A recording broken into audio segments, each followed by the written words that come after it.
Bismillah. Innal hamdalillah hamdan katsiran thayyiban mubarakan fih. Wa asyhadu an la ilaha illallah wahdahu la syarikalah. Wa asyhadu anna Muhammadan abduhu wa rasuluh. Amma ba'du. Alhamdulillah, pada kesempatan petang ini ba'dal maghrib 11 Sya'ban 1444 Hijriah, maka bulan Ramadan sekitar 18 hari lagi. Kita lanjutkan kajian ba'dal maghrib ini dengan pelajaran di kitab fikih dan hadis yang berjudul Al-Akhbar As-Sahihah fi sifati siyam Rasulullah sallallahu alaihi wa ala alihi wasallam.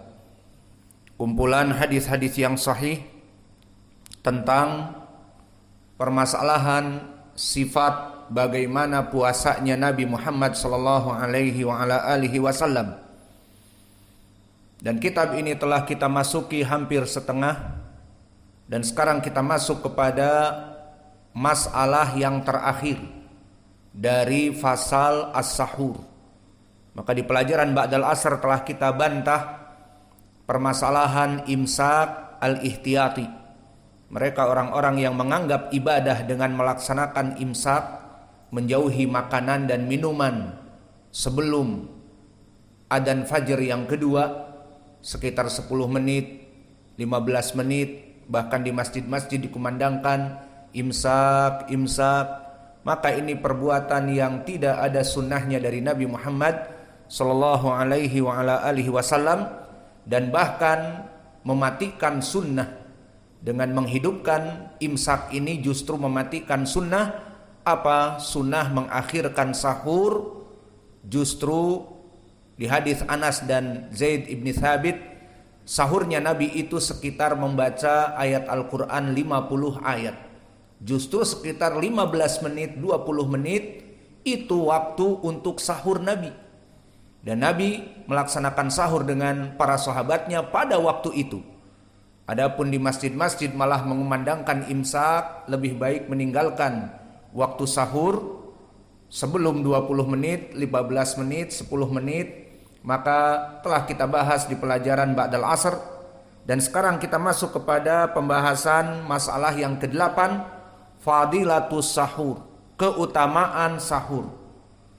Maka setelah kita membahas tentang sifat-sifat sahur, apa yang dimakan, kapan waktu sahur, apa hukum sahur, kapan waktu terbaik untuk sahur, maka sekarang di bab yang terakhir dari permasalahan sahur ditutup oleh penulis dengan fadilatus sahur, agar kita menghidupkan sahur ini dalam keadaan penuh keutamaan-keutamaan. Al-mas'alatu tsaminatu fadilatus sahur. Masalah yang ke-8 dari permasalahan fasal sahur adalah keutamaan sahur. Maka ketahuilah wahai saudara-saudaraku kaum muslimin, bahwa Allah Jalla wa'ala sangat mencintai hamba-hambanya. Dari kecintaan Allah kepada hambanya, jika Allah memerintahkan suatu pekerjaan yang wajib ataupun sunnah, maka di saat kaum muslimin melaksanakan kewajiban tersebut, Allah memberikan down payment, keutamaan, baik di dunia persekot, apalagi kelak di hari akhirah dengan pahala yang besar dan dimasukkan kepada surganya. Ini adalah rahmat Allah. Di dunia diberikan persekot, down payment, nih sebagai balasan di dunia dari keutamaan-keutamaan. Itu kebiasaan Allah yang penuh rahmat kepada hamba-hambanya. Maka jika kita rujuk apa yang diperintahkan oleh Allah, Allah memberikan keutamaan di dunia sebelum di hari akhirah, agar kaum muslimin di saat melaksanakan kewajiban tersebut juga mendapatkan keutamaan. Untuk contoh kasus, Allah memerintahkan kita untuk bertakwa. Apa makna takwa? Definisi takwa disebutkan oleh Imam Ibnul Qayyim dan muridnya dan gurunya Ibnu Taimiyah. Takwa adalah mulazamatu ta'ah wa ijtinab an-nawahi. Makna takwa adalah terus-menerus dalam ibadah kepada Allah, melaksanakan perintahnya dan menjauhi larangannya. Ini takwa, diperintahkan oleh Allah. Di dalam ayatnya banyak sekali. Namun diantaranya digandengkan dengan kenikmatan dunia. Bagi orang yang melaksanakan ketakwaan dari perintah Allah tadi. Maka ini saya berikan ayat ini sebagai contoh. Allah memerintahkan suatu pekerjaan, ibadah, juga dibalas di dunia sebelum di hari akhirat sebagai down payment, DP. Contohnya takwa. Allah memerintahkan waman yattaqillah. Barang siapa yang melaksanakan ketakwaan kepada Allah. Apa itu takwa? Melaksanakan perintah seperti sekarang kita melaksanakan sholat berjamaah, kemudian berzikir, kemudian sholat sunnah, kemudian belajar menuntut ilmu syar'i. Ini semuanya ibadah. Maka barang siapa yang bertakwa kepada Allah seperti yang kita lakukan tadi, apa balasannya di dunia? Wa man yattaqillah yaj'al lahu makhraja. Allah akan memberikan pertama keutamaan di dunia. Semua masalah yang dia hadapi pasti Allah memberikan solve problems. Dan manusia hidup di dunia penuh dengan problematika. Ada anaknya yang sakit, problem. Ada istrinya yang sakit, problem. Ada bahkan dia lagi sakit, badannya enak, tubuhnya bugar, tapi sakit dompet. Ya, dompet sakit juga. Keuangan menipis, ini juga sakit. Maka semuanya Allah yang akan menghilangkan permasalahan ini. Wa man yattaqillah yaj'al lahu makhraja. Ini bukti dan ini dalil. Allah memerintahkan sesuatu, Allah berikan keutamaan. Allah memerintahkan untuk bertakwa, dibalas di dunia. Pertama, Allah akan mengangkat seluruh masalahnya. Semua problem dari dompetnya, problem dari istrinya dan anaknya yang sakit, semua dipecahkan masalah oleh Allah, dimudahkan. Dan juga wa yarzuqhu min haitsu la yahtasib. Allah memberikan rizki kepadanya dari berbagai pintu rizki yang dia tidak pernah memikirkannya. Tiba-tiba dapat rizki ini, dapat rizki itu, yang mana dia tidak pernah memikirkan rizki itu menjadi sumber baginya. Ini contoh. Dan contoh yang lain banyak. Contohnya mengamalkan amal-amal soleh akan diberikan keutamaan juga di dunia sebelum akhirat. Seperti keumuman ayat man amila solehan min dzakarin aw untha wa huwa mu'minun falanuhyiyannahu hayatan thayyibatan. Barang siapa dari seorang mukmin laki-laki ataupun mukmin perempuan melaksanakan amal soleh, apa balasannya?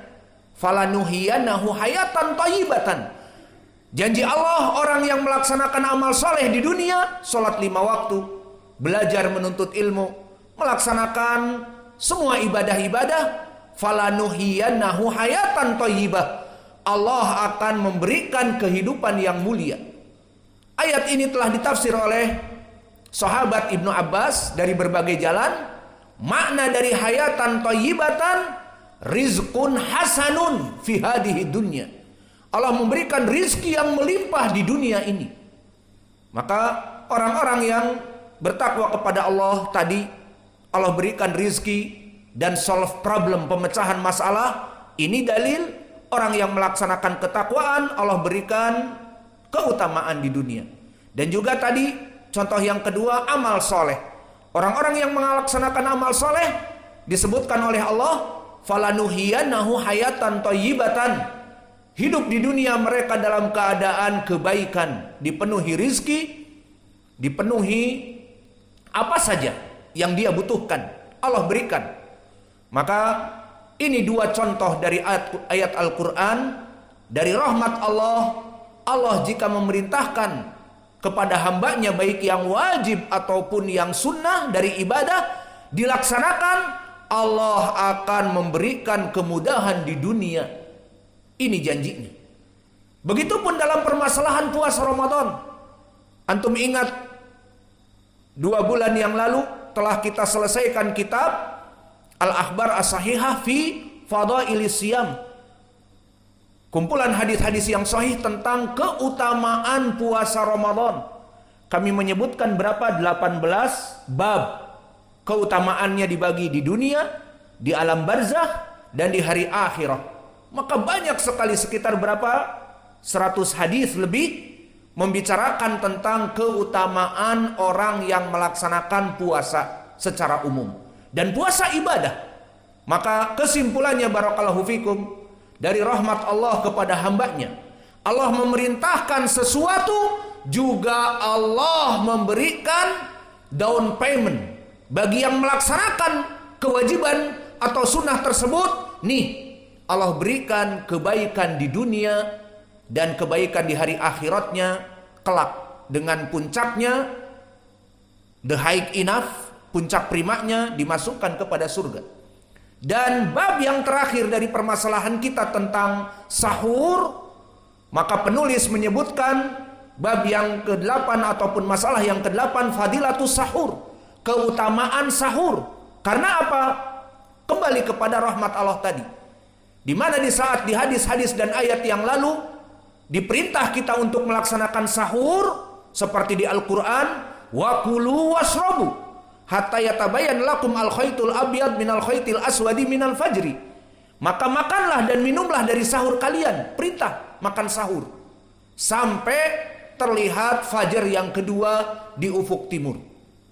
Maka ini perintah dari Al-Quran untuk sahur.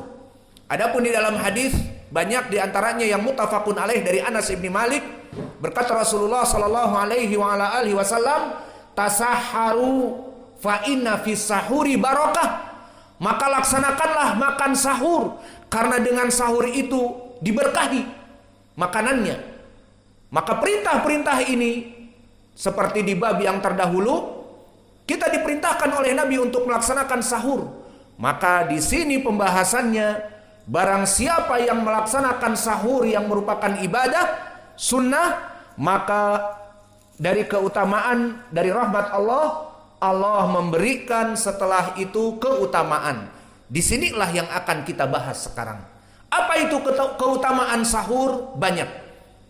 Maka yang pertama disebutkan oleh penulis, al-fadilatul ula, keutamaan dari sahur yang pertama, at-tafriq baina ibadatina wal kuffar, menjadi penjeda, menjadi pembeda, menjadi penyelisih antara ibadah kaum muslimin dengan ibadah orang-orang kafir yang diinginkan al-Yahud wan Nasara, dan ibadah-ibadah orang-orang yang selain dari kaum muslimin. Maka ini adalah masalah yang kita bahas di permasalahan sahur yang terakhir, keutamaan sahur. Dan keutamaan sahur yang pertama adalah, ataupun apa itu makna al-fadilah, ataupun keutamaan, apa maknanya? Al-fadilah maknanya adalah khilafun naqs. Diartikan bahasa Indonesianya keutamaan, kemuliaan, lawan dari kekurangan. Maka fadail jamak dari fadilah. Maka makna di sini kita akan menyebutkan hadis-hadis yang sahih tentang keutamaan orang yang melaksanakan sahur, karena sahur itu ibadah, maka rahmat Allah memberikan kepada hamba-hambanya yang melaksanakan sahur ibadah tadi keutamaan yang lain. Maka pertama adalah dari keutamaan sahur, dijadikan